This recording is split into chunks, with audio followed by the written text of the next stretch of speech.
And now it's 7:02, and we continue our series, Olympic Memories, as today Peter Jones looks back 12 years to the Munich Olympics, a Games that not only produced great sporting achievements, but was overshadowed by the murder of 11 members of the Israeli team.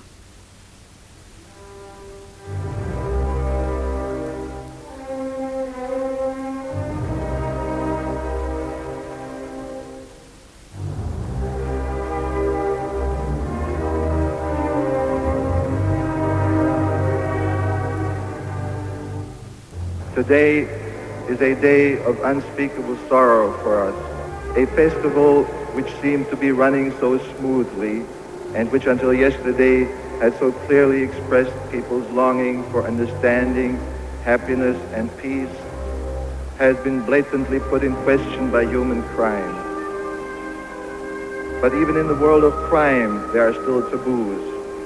There's still that one last barrier short of inhumanity which we dare not overstep. This barrier has been broken by the criminals in the Olympic Village today.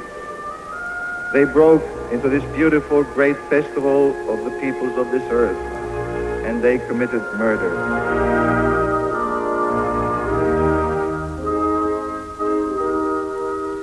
Despite all the glittering sporting achievements the world witnessed in the beautiful capital city of Bavaria 12 summers ago, Munich 72 will forever be blackened by the memory of the appalling massacre of 11 Israeli competitors and officials by members of the Black September terrorist wing of the Palestine Liberation Movement. Those opening words, moving and harrowing, were spoken by a broken man, Willi Daumer, president of the Olympic Organizing Committee, at the memorial service held in the spectacular Olympic Stadium on that sunny morning of September the 6th, 1972. For Willi Daumer, it was a cruel, wounding moment in what should have been one of the great moments of his life. After the Palestinian terrorists stormed their way into the Israeli quarters in the Olympic Village in the early hours of September the 5th, there followed a chain of events covered in confusion, cover-up, anguish, and death. We and the rest of the world first heard the news of the terrorist attack in a laconic radio announcement. Early this morning, a group of Palestinian terrorists fought their way into the Olympic Village and to the accommodation of the Israeli team. One person was killed during this incident. We do not know if any other casualties took place or whether persons are injured, because doctors are not admitted by the terrorists. One of the 6 Israeli athletes who managed to escape before the terrorists sealed off their apartment block was Charles Ladani, a race walker in the Israeli team.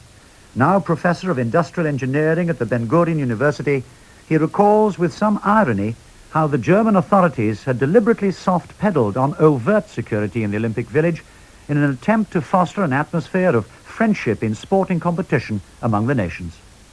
I don't believe that there was any type of security. First, you might remember that the Germans, in staging the Olympic Games in Munich, they tried to provide a show to the world. It's not the type of Germany that the world has known from the World War II, the Nazi regime. Therefore, in the Olympic Village, all the guards were all unarmed. They were kind of paper tigers. You had all the guards without any arms at all. It was surrounded with a fence, but almost everybody was able to enter the Olympic Village just to say it's okay, and pass the guards. I still have in my possession a map of that Olympic Village, which we were all given on arrival in Munich. It was one of the reasons why the terrorists were able to find their targets so easily. The terrorists knew exactly what was going on regarding the Israeli team. You have to remember that 2 of the members of the terrorist attackers, they worked in the Olympic Village. It is also a fact that every visitor to the Olympic Village got a map of the Olympic Village on which it was stated where each team is housed. You looked on the key and you were able to see that the Israeli team is housed on Connolly Street 31, and it was clearly marked where it is. Moreover, on our entrance door to the apartments, a paper was posted with the names. Now, even if you cannot combine the names with the teams, in the Olympic Village, they had a computerized information service. And the moment that you wanted to know data about an athlete, you had only to punch the name of the athlete, and immediately you received a list with his personal data and so on. So my conviction is that the terrorists exactly knew that they have two marksmen in our apartment with their arms and a lot of ammunition, and didn't want to risk themselves at all. By now, the terrorists were demanding the release of more than 200 of their countrymen being held prisoner in Israel, and also an aircraft to carry themselves and their hostages to an Arab country. Already 2 Israelis had been shot, and the games were in turmoil, although most of the competitors were unaware of the seriousness of the situation. The West German Chancellor, Willy Brandt, intervened and hoped to solve the problem without further bloodshed. Well, I tried to tell Prime Minister Golda Meir earlier today how shocked we all were and how much our feelings are with the victims and the Israel nation as a whole. I know how little words of this kind mean in a situation like this. We have been trying during the day to find a solution. It hasn't been found up to this moment. It has been possible up to this moment to avoid further bloodshed. The International Committee did take the decision, which I think was the right decision, to interrupt the game. On the one hand, to go on with games as if nothing has happened is almost impossible to interpret to many people abroad and to my own people. On the other hand, must we also think about the consequence it would have if a small group of terrorists could decide upon whether an international event should take place or go on or not. The ransom was not at first accepted, and it seemed that the security forces would settle the issue in the Olympic Village as troops took up their positions around the Israeli apartment block. Just underneath us, a party of what I understand are expert marksmen from the German army, dressed in tracksuits as if they were athletes with bulletproof vests on, galloped past and have now spread themselves right away through those buildings. We now can see at least 4 marksmen on the roof just above the Israeli headquarters. There are another 5 or 6 marksmen on the roof on the far side looking down onto them, and there are certainly quite a lot of troops underneath. So it looks as if any moment now the Germans are determined to go in and get the Israelis out at the risk of some deaths, I'm afraid, but they look as if they are, at this point in time, not going to give in to the ransom demands, but are in fact going to shoot it out. But it didn't work out that way. Unknown to most of us, there was another plan afoot to take the battlefront away from the Olympic Village and the sight of millions of television viewers. Shaul Ladani is clear in his mind that the action should have taken place there and then. It was so easy then with sharpshooters to kill all the terrorists there. There would have been no problem. But this would have been under the eyes of thousands of journalists that were there, and the Germans tried not to recreate the military image that they had from World War II, and therefore they were willing to make a military action, but they tried to do it somewhere in the backyard where nobody sees it. So we watched the helicopters take off late that night, along with the hostages and the hooded terrorists, apparently on their way to Munich International Airport, where a Boeing 727 was waiting to take them to an Arab country. But as the helicopters swung away in the night sky, a West German colleague of mine told me they certainly weren't heading in the direction of Munich Airport. It turned out to be an Air Force base nearby, Fürstenfeldbruck, where there was a jet waiting as demanded by the terrorists. And then everything went tragically and blindingly wrong. The plan was to pick off the terrorists with sharpshooters as they left the helicopters. As expert marksmen weren't available, volunteers were called for, not the best. To add to the confusion, the rifles used didn't have the necessary telescopic sights. And as 2 terrorists walked towards the floodlit jet, shots rang out. Both were wounded, other shots sprayed around the airfield, and within minutes the helicopter holding the Israelis was ablaze from the hand grenades thrown in by their captors. all the Israelis were killed. When the fighting was over, 5 terrorists lay dead, 3 were captive. But then came the biggest confusion and cover-up of all. It was first stated that all the terrorists had been killed or captured and that all the Israelis were safe. The fact was reported around the world. 3 hours later, the German officials went to the Olympic Press Center and the real facts were made known to us. It had already been agreed that there would be a memorial service that day for the 2 Israelis killed in the initial break-in in the village. Now it had become a massacre. Should the games go ahead? There was much heart-searching and many arguments. Eventually, they did go ahead, and Charles Ladani still thinks it was the right decision.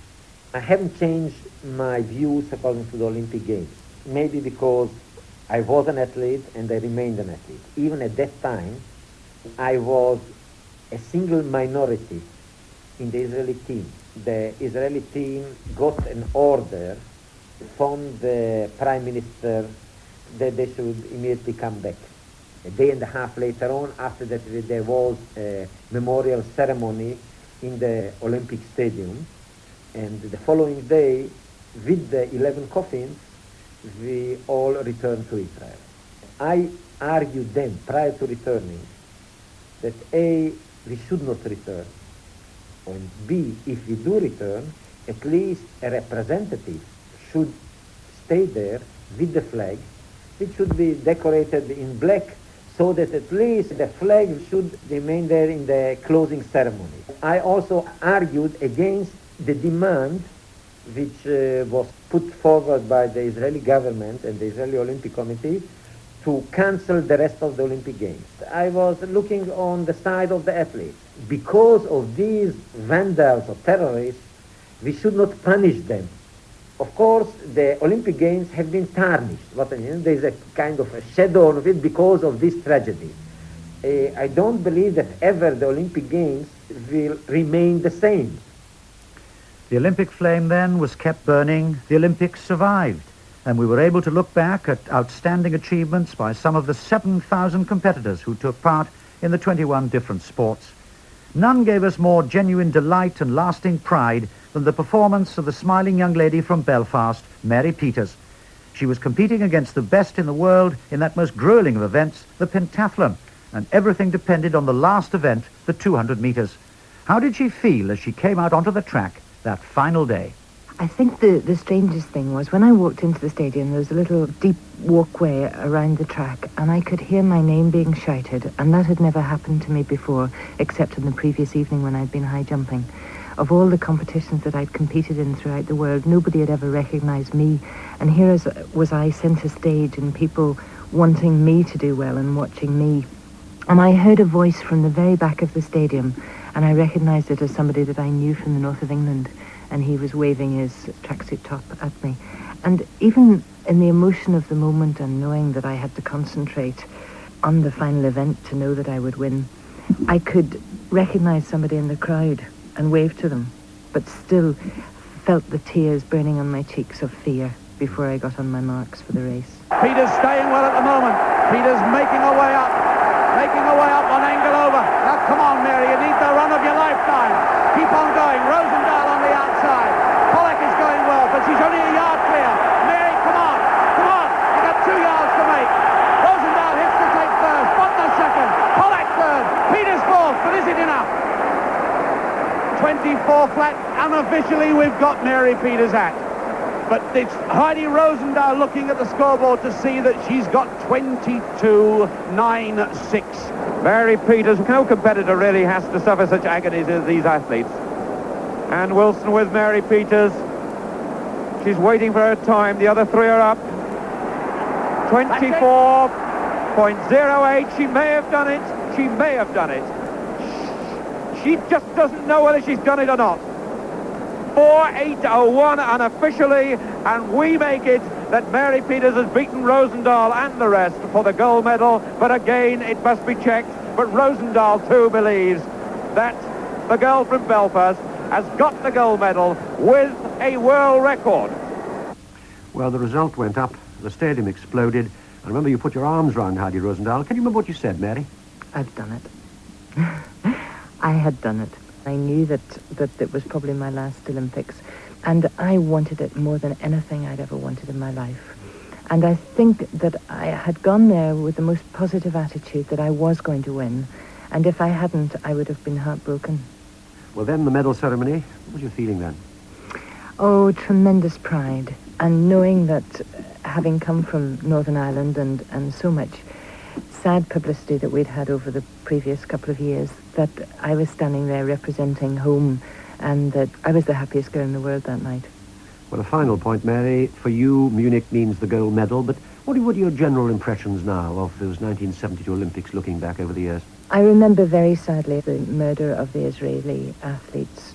I remember seeing Mark Spitz in the village, and Jesse Owens walked by, and he had a crowd following him. And Mark Spitz, who won 7 gold medals in Munich, and nobody looked at him. And remembering that it's not only the medal, but what comes after that's important. And looking back, it was right to go ahead, because a lot of people said because of that awfulness of the assassinations, Mary, that we should have finished that day. I thought about it very much at the time and wondered, had it been our own athletes, how we would have felt. But I think because the Israeli team themselves wished the games to continue, I think it was right. If they had said no, then I think we would have been united behind them. Elsewhere in track and field, there were so many thrilling moments that had the huge crowd on its feet cheering every day. None more so than when the Russian sprinter Valery Bortsov surged from his blocks. He won the sprint double and the Americans were beaten. In the longer distances, Finland produced the best in the great Lasse Viren. And here comes Viren chasing his second gold medal. Viren goes for home. Kabudi is bankrupt. So too is Prefontaine. And the Finn goes in now for his second gold medal, and Stewart with a late run. The Finn wins. Kabudi second. Stewart gets the bronze. Prefontaine dies in the final stride. 2 gold medals for Viren in the 5 and 10,000 metres, with only a bronze for a disappointed Ian Stewart in that 5,000. There was also some controversy in the athletic stadium when the black Americans Vince Matthews and Wayne Collette, who'd won the gold and silver in the 400 metres, turned their backs on the United States flag and chatted during the playing of the national anthem at the medal ceremony. They were subsequently banned from the remainder of the Munich Olympics and any future games. Wayne Collette is now a member of the organising committee of the Los Angeles Olympics being held this summer. Was he and Vince Matthews aiming to show disrespect for the American flag by their medal ceremony conduct that day back in 1972? I think that disrespect may be too strong a word to describe my intentions. More accurately, I took a casual attitude toward the whole national anthem and nationalism per se. I really was not at the time making an indictment of the system, only to the extent that I believe that the system excludes minorities, particularly blacks.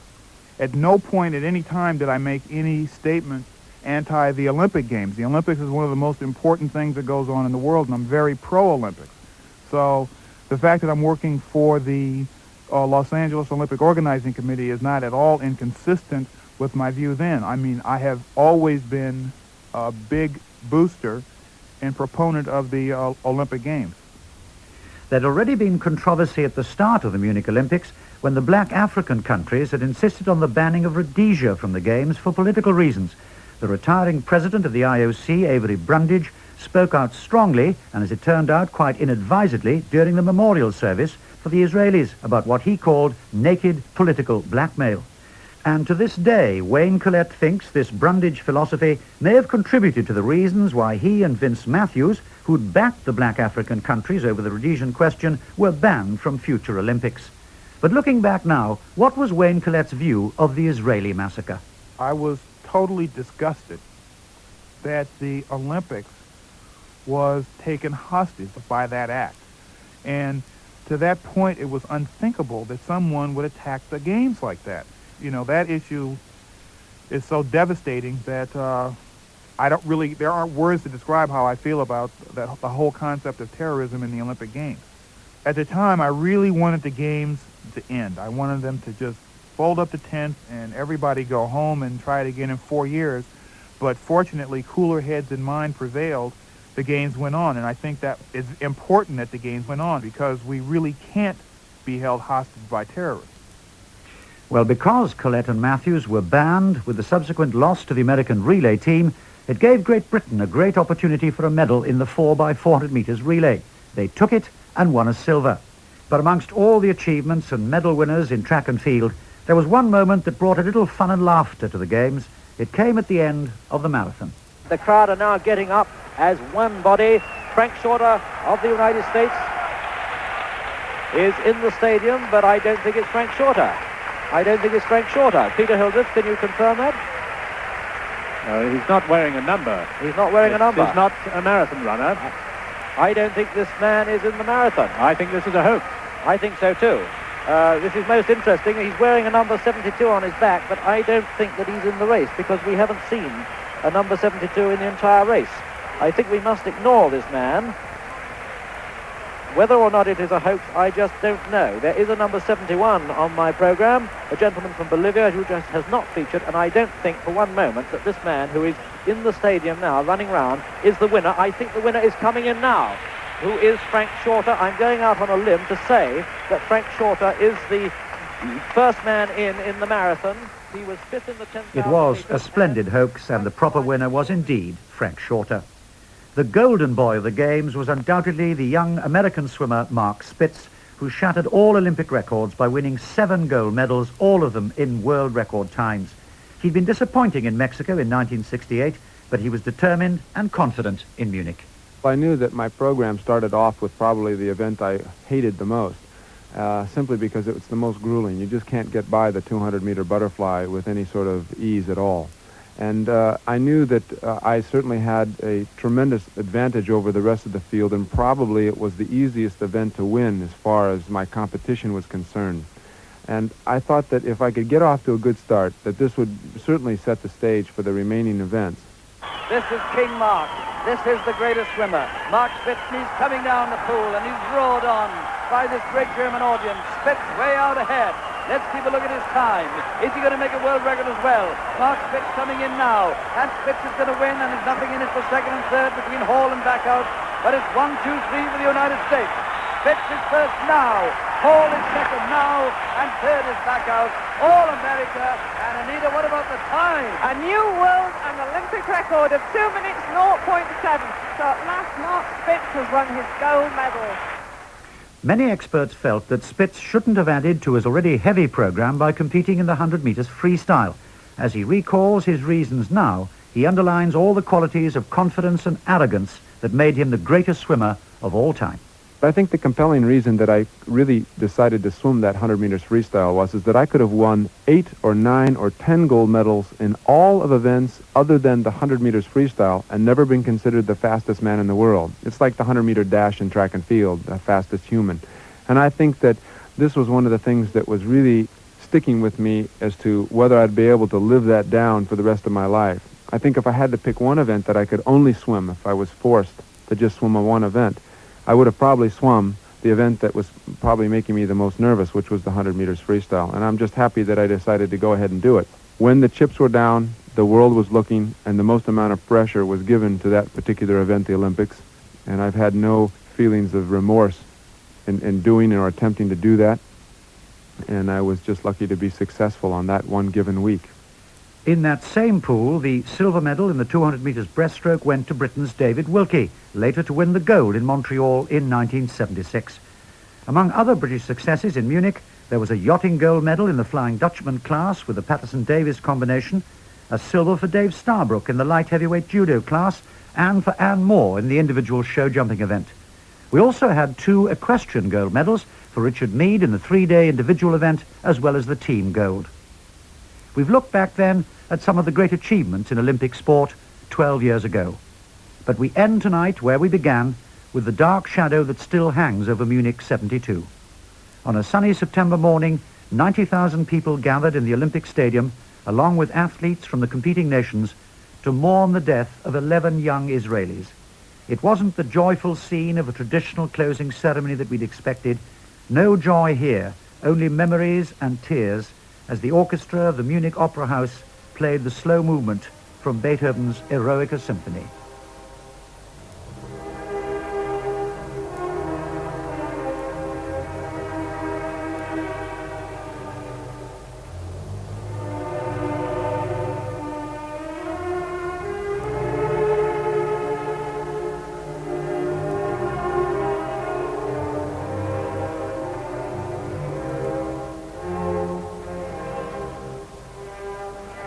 The Olympic Games stand still. The flags in the stadium at half-mast. The citizens of Munich, the thousands of competitors and officials, bewildered and appalled. This hastily conceived memorial ceremony, conceived yesterday for the 2 dead Israelis, but now embracing the men who died last night in the bloody chaos at Fürstenfeld Airport. Such is the confusion in this city. There are so many conflicting reports that many people in this stadium still don't know who died and why.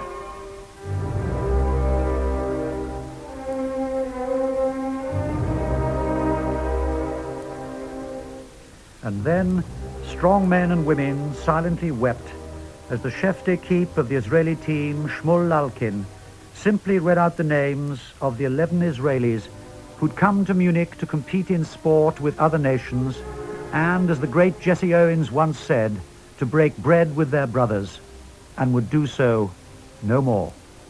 Berger David, Gottfried Joseph, Weinberger Moshe, Halpin Eliezer, Friedman Zev, Slavin Mark, Romano Yosef,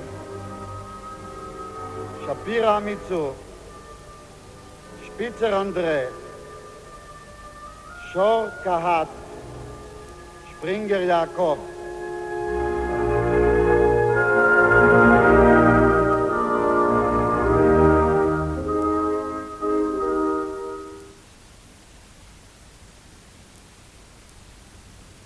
The Munich Olympics was presented by Peter Jones and produced by Emily McMahon.